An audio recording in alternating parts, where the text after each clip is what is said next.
My name is Stacey Napper. My student number is 020733 and I'm completing Practical 1 today. With me I have Kirsten Weber, who has agreed to play the role of Michelle. Kirsty, can I just get you to confirm that you consent to being filmed today for the process of this? Yes, of course. No problem. Okay, so let's get going. Hi Michelle, thanks so much for coming in today. Oh, thanks for having a space on your books for me. It was tricky to find someone. Not a problem, not a problem. Did you find the place okay? Yeah. Google Maps got me straight here. I got a really good park. So Awesome. Not too far away, I hope? No, pretty much right out the front. Oh, that's great. Yeah. You got a winner there. Yes. That's so good. And I can see you've brought your water. Yep. Yeah. I carry that with me everywhere. So Great. Is there anything else I can get you to help you feel comfortable? No, I think I'm good, thanks. Is it still raining outside? It's stopped for now, but I was a bit worried it was raining on the way here, but no, I think it's good now. Oh, so good. Okay. So what I'm going to do, Michelle, is I'm just going to go through the practices of our service today. You booked in for 1 hour, so we have about 55 minutes together. Does that sound okay? Yep. Okay, great. So the approach, I'm going to talk to you about the approach we're going to use for counselling. So the approach I'm going to be using is called the client-centred approach, which basically is operating from the belief that you are the expert in your life.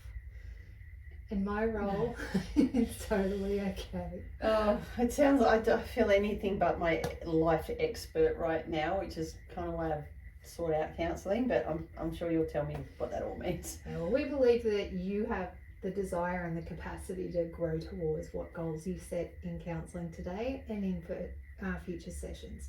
So my role as counsellor is to support you as you make decisions and set goals and move through the counselling process. So sort of like walking with you on that journey. How does that sound? That sounds good. Yeah. Okay, awesome. So just a few little things to go over before we start. Number one is confidentiality. So what you say here stays here. This is a completely confidential space. However, there will be 3 reasons that I may have to break confidentiality. One will be is if I consider you to be at risk of harm or harming someone else. The other is if your records are subpoenaed by a court of law. And the other is if your file is to be released, I would then get your consent, your written consent, before releasing that and sharing that with another party. So how does that all sound to you? Yeah, that's fine. Sounds okay? Awesome. So our sessions, our contract that we're going to start, it runs for 6 sessions. So each session is 1 hour long and the cost is $120. And you can fix that up with reception out the front. So so we have an hour and we will meet on a weekly basis as we progress through the sessions. How does that sound? Yeah, that sounds good. That sounds great. Awesome. So also just collecting the payments and cancellations. As I said, the ladies at the front at reception will take those payments, and if you have to cancel, we do ask that you give us 24 hours notice. Yeah, that's cool. That's okay. Records, your records will be kept in a secure and locked place, again maintaining with our confidentiality clause that we have, and you do have access to them if you so desire, and we keep these records on file for 7 years from the date of your last visit, after which time they will be destroyed. Okay, sounds okay? And ending the counselling contract. So you are free to end the counselling contract at any time. We usually do this by a mutual decision, and it would be a prior agreement between us. So we start with that 6 sessions and we do revisit that, and if you want to continue counselling or you want to end it, as I said again, you can end counselling at any time, but we do ask that you do give notice, and if this isn't working out, we can always refer you to a more appropriate service that can help you How is that sounding? That sounds good, thanks. Yep. Take a deep breath. Yeah, I'm just a bit nervous. Yeah, I haven't done this before, so. Oh, you're doing well. Yeah. You sat through that, so you're doing really well. Yeah. So, yeah, I can see we have 40 minutes left today. So, can you tell me a bit about what has brought you to counselling today? Oh, sorry, one more thing. I have a notepad and pen. Are you okay with me taking notes of anything significant that you... Yeah, sure. That's okay? Yeah. All right, great. Yeah. So, sorry to interrupt. What brings you to counselling today?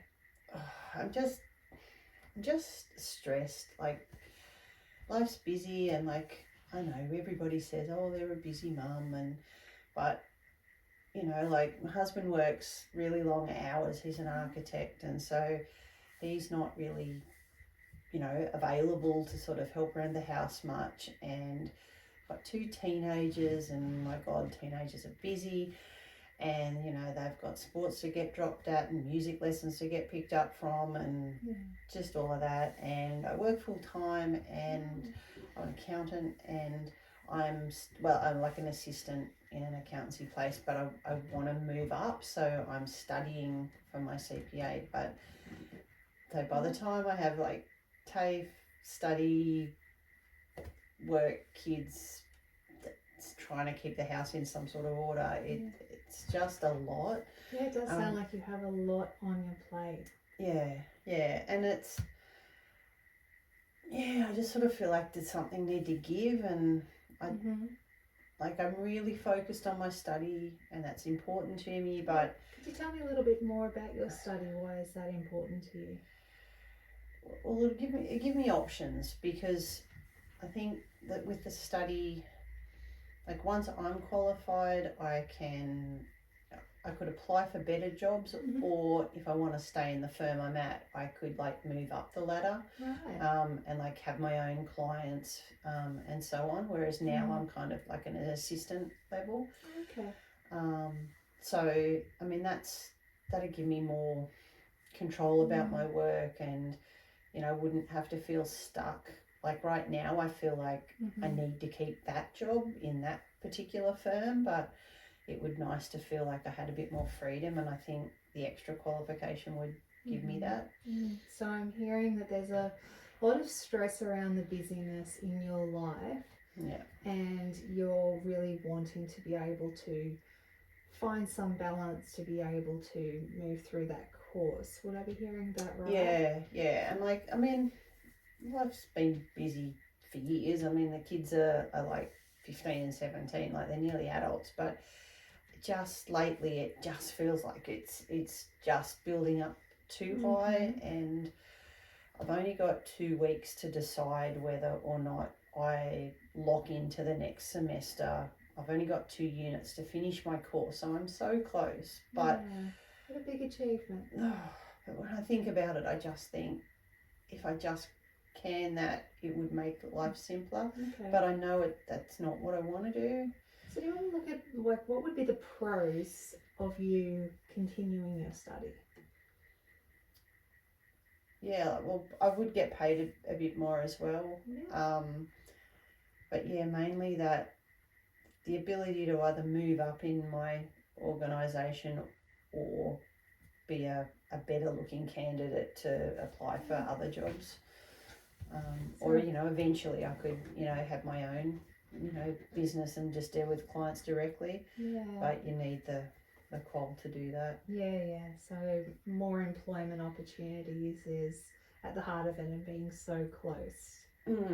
It's so close, but it's still like 2 more units, and it's all feeling like a lot right now. It is feeling like a lot.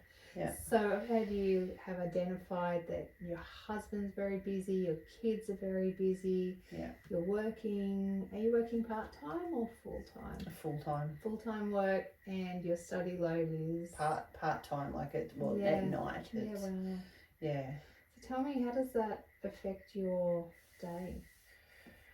Oh, well, sometimes I don't prepare dinner great, or I'm just grabbing random, you know, frozen meals or that kind of thing. I mean, it's not every night of the week, but there are some nights where I don't, like I clock off work and by the time I drive home, I've only got like half an hour before I'm in the Zoom for tutorials, or I just go straight from work to TAFE if it's a in-person class. And so yeah, and then like even things like, you know, getting like on the nights where I have to go straight to classes, like in-person ones, if the kids have like a music lesson or a sports training or whatever, like I've got to rely on my friends or their schoolmates to drop them off and pick them up, and I just feel like I should be able to do that. Or it's, I don't know, you kind of have this picture of, you know, a good mum does their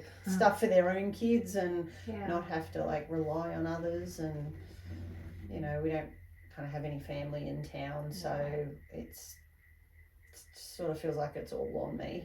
Okay. Really. Yeah, I can hear that. I can hear that you are really trying to carry everyone at the moment. And you said your teenagers were 15 and 17? Yeah. Yeah, it's a fun age.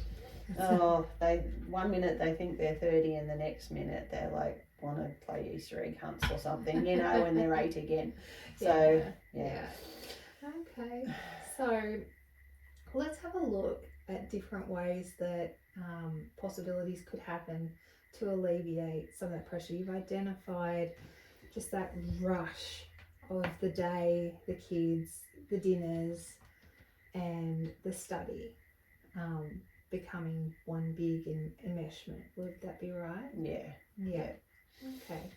So if you could think about, so you identified dinner as something that was quite challenging, and frozen dinners or late meals.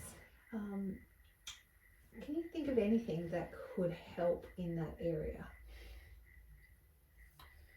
Well, my 15-year-old was talking about, he'd like to have one of those menu boxes delivered, like I think it's Marley Spoon or You Food, or I don't know, one of those. They've got different names and I haven't really looked into them properly yet, but you know, they do hospitality at school and sort of said that, you know, we could do that when the ads come on TV. And so, I mean, it has crossed my mind that if I did that, maybe the kids would get a bit more involved in cooking, and it'd be a good skill for them, but it would also just mean, even if it was only a few meals a week, that they're getting decent meals on, and I'm not having to do it all.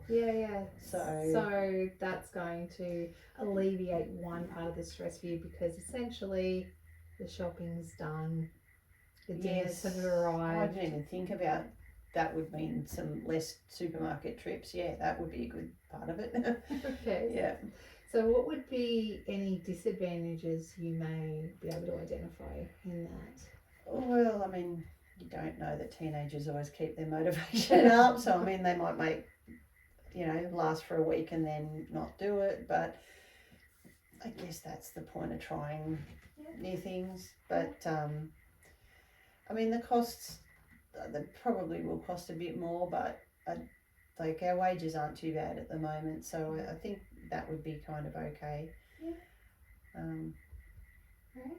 So that's awesome. So what else is taking up a lot of your time at the moment that you could possibly alleviate to free up some time for you? Well, I mean, sometimes before I even get to dinner or whatever, there's laundry to be done, and if the dogs have been in, I've got to vacuum, and just, you know, that kind of stuff. So, I mean, I could think about a cleaner. I mean, I just sort of never really thought about that. But I mean, even if it was just someone that came in for a couple of hours once a week and took 1 or 2 loads of laundry off my hands and did a vacuum through, and just a bit of household stuff, that would probably be really handy, actually. So you feel like that would free up a bit of your time to have a cleaner come in and just take on some of those things that take up a bit of your time? It would, even just like,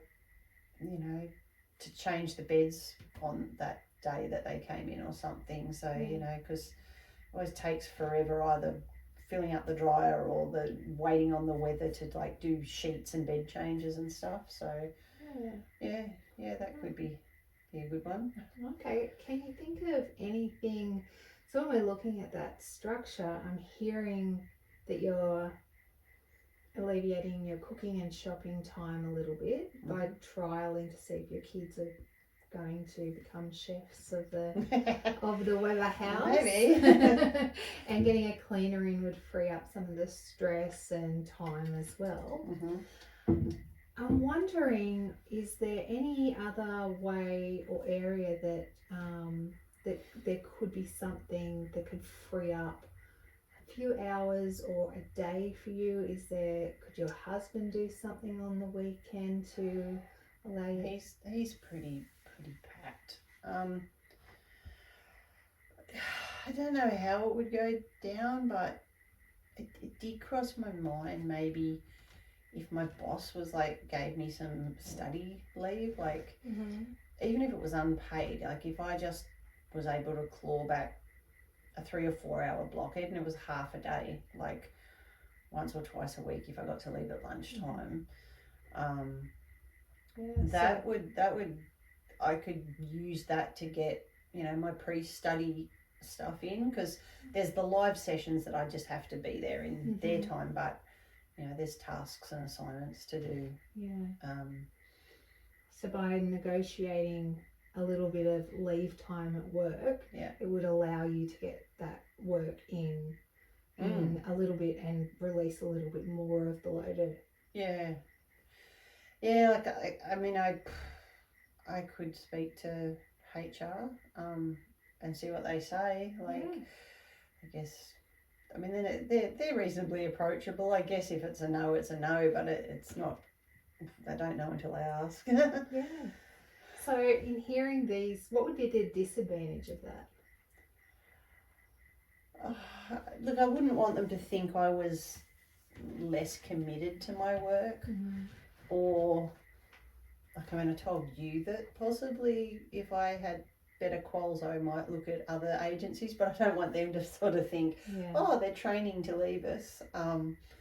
So I'd have to kind of bring it up in the right way, so that they feel like it's supporting my work, not undercutting them, I guess. Yeah, definitely.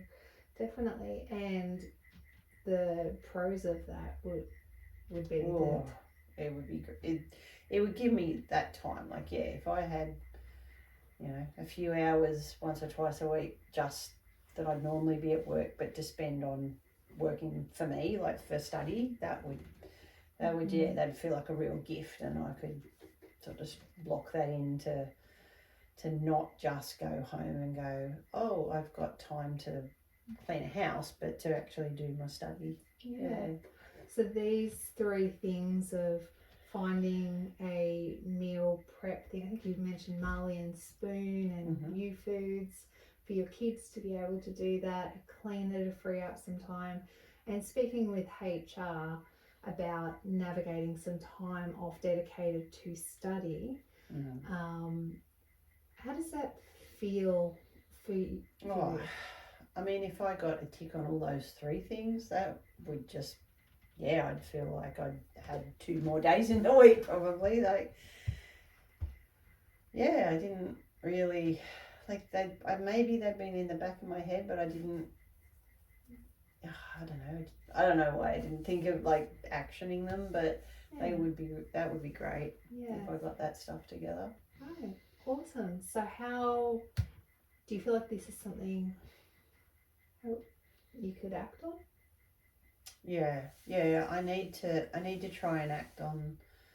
I need to do something fast, because like I said, it's 2 weeks till the cutoff before, you know, you've got to pay the next semester fee and a unit fee, and then, you know, you're either locked in or out of the course, and that's 2 weeks away is the deadline. And so, you know, I need to get this happening, otherwise I don't know if I could do it if things just keep going like they are right now.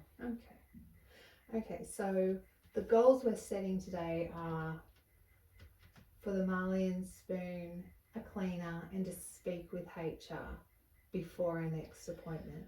Yep. How does that sound?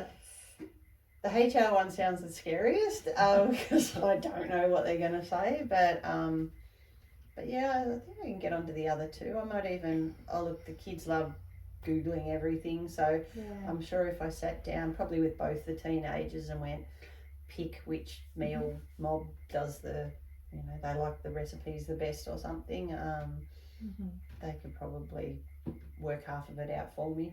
Yeah. Yeah. All right. So they all feel very achievable. They do. Yeah. It's achievable to act on. I don't know how the HR one will go, but yeah. Yeah. That'll be good. So if you set a goal to achieve these in the next week before our next session, we can always revise how that went. Yeah. Yeah. So I can see that we've only got a few minutes left. So I just want to recap how well you've done today. Oh, thank you.